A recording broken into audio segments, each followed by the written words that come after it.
All right, welcome back, everyone. We're continuing to follow breaking news out of Louisville, Kentucky. You can see right here, I'm looking at this for the first time with you, as protesters have been on the streets of Louisville, Kentucky.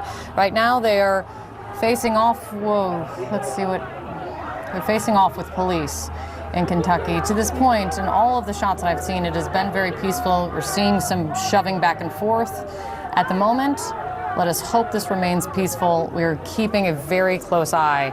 As you can see, tempers, anger, outrage over the decision that was handed down by a grand jury and announced by the Attorney General of Kentucky in the death and killing of Breonna Taylor. Wait, what? We're keeping an eye on these pictures, but I also want to tell you that Benjamin Crump and the legal team representing Breonna Taylor's family, they just released a statement on the grand jury decision. And look, it's a lengthy statement, but it is important to read in a moment, in full, in a moment like this. Important for everyone to hear as the nation is struggling. Let me read it for you. This from Benjamin Crump and the legal team. This is outrageous and offensive to Breonna Taylor's memory. It's yet another example of no accountability for the genocide of persons of color by white police officers. With all we know about Breonna Taylor's killing, how could a fair and just system result in today's decision? Benjamin Crump asks. Her killing was criminal on so many levels. An illegal warrant obtained by perjury, breaking into a home without announcing, despite instructions to execute a warrant that required it. More than 30 gunshots fired, many of which were aimed at Breonna while she was on the ground, he says. Many others fired blindly into every room of her home. A documented and clear cover-up, the legal team says. And the death of an unarmed black woman who posed no threat and who was living her best life. Yet here we are, without justice for Breonna, her family, and the black community. If Hankinson's behavior constituted wanton endangerment, I'm going to pause right now as we're looking. I'm sorry, we're going to look at this. Police are now very clearly getting into some very serious confrontations with protesters on the streets of Louisville. Charles Coleman, I think he's joining me right now. Charles, I'm just looking up from reading the statement and seeing this playing out on my monitor. This is pretty surreal. Look, talk to me about what you say and what you think in this moment as we're looking at this, because these protesters, I don't know if I've seen any. Someone in the control room. Well, I think, I think, Kate, as we have this conversation and we look about what's happening in Louisville right now and what is very likely to happen across the country, it's very important that we understand something that comes from this indictment.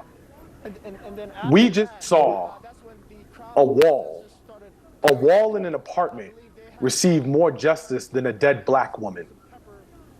And I think that as chilling as that sounds for us to process, when you think about what that means in the context of our history as black people in America, it only adds salt to the wound in terms of how insulting and outrageous the ultimate result of this indictment was.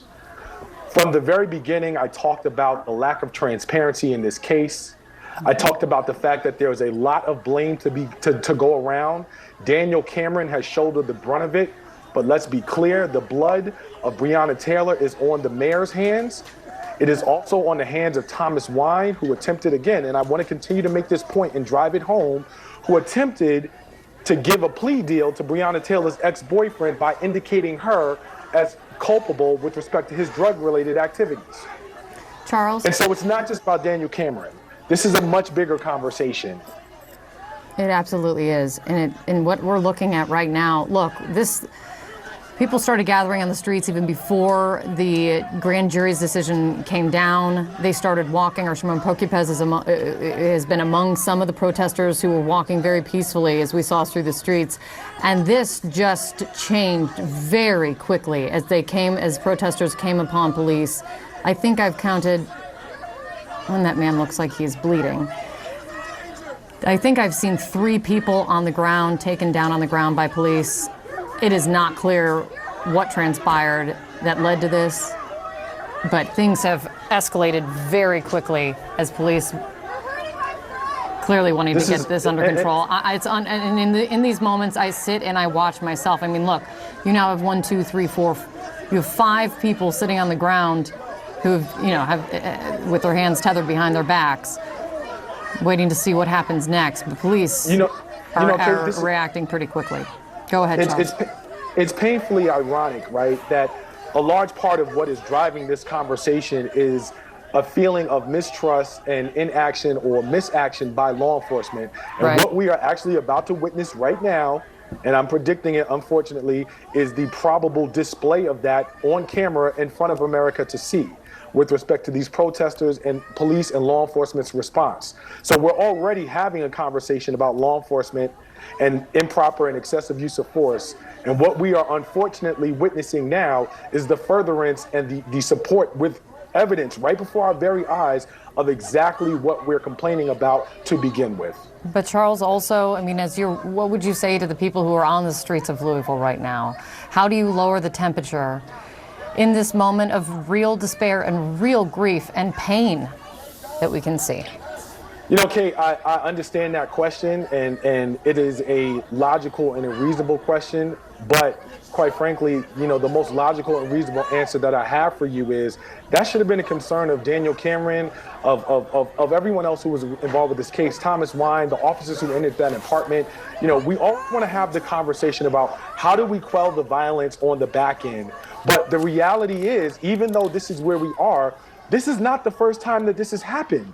This is not, you know, some spontaneous reaction to something that occurred that we just have never seen before. This is the result of a countless list of names. I've had the conversation on this network a number of times regarding name after name after name of humans turned into hashtags. This is a black woman who was in her home sleeping, doing nothing. So while I can understand the need to call for peace, and while I do not want to see anyone hurt, while I don't want to see any violence take place, and I do not advocate for it, I think that it is unfair and unjust to have the conversation about how do we quell protests now, or the violence now, or the reaction, when in fact the conversation was, and always has been, why are we continuously finding ourselves in these positions? I 100% hear exactly where you're coming from. I'm just now looking at this and thinking it's 3:58 in the afternoon. Curfew is supposed to be setting in tonight. They said it's going to be put in place in the county from 9 to 6:30 in the morning for 7. And this curfew is going to go on for 72 hours. Right. And this is what's happening in broad daylight. I'm really scared what's going to happen this evening, Charles. I think that to be honest with you, there is a need for concern. I think that there is a need for concern, not just in Louisville, not just in Kentucky, but across the country. You know, unfortunately, we saw, Kate, a significant amount of momentum that was built during the spring and summer months around the unrest in America with its racial reckoning and its conversation about race and systemic oppression. And we saw that build. And in the past few weeks, with the exception of Breonna Taylor's case and Jacob Blake's case, we've seen some of that die down. It is very likely that this could be the powder keg that sort of ignites that all over again. And, I am hopeful that perhaps it can bring the momentum back in a way that's constructive, in a way that's meaningful. But of course, you have to be mindful that there are forces at play when you're talking about sheer emotion, sheer anger that could lead to this type of destruction. And so, of course, nobody wants to see that. But again, this should serve as a reminder to the rest of the country that, hey, this conversation is far from over. It's far from finished, and we have to continue to have it. We cannot sweep it under the rug. And that gets exactly, I have to tell you, Charles, to what Benjamin Crump and his legal team are putting out in the statement. Their final comment in their statement is, make no mistake, we will keep fighting this fight in Breonna's memory. We will never stop saying her name. Charles, thank you so much for being with me this hour. I really appreciate it. And thank you all. We're continuing to follow this breaking news. The Lead with Jake Tapper picks up.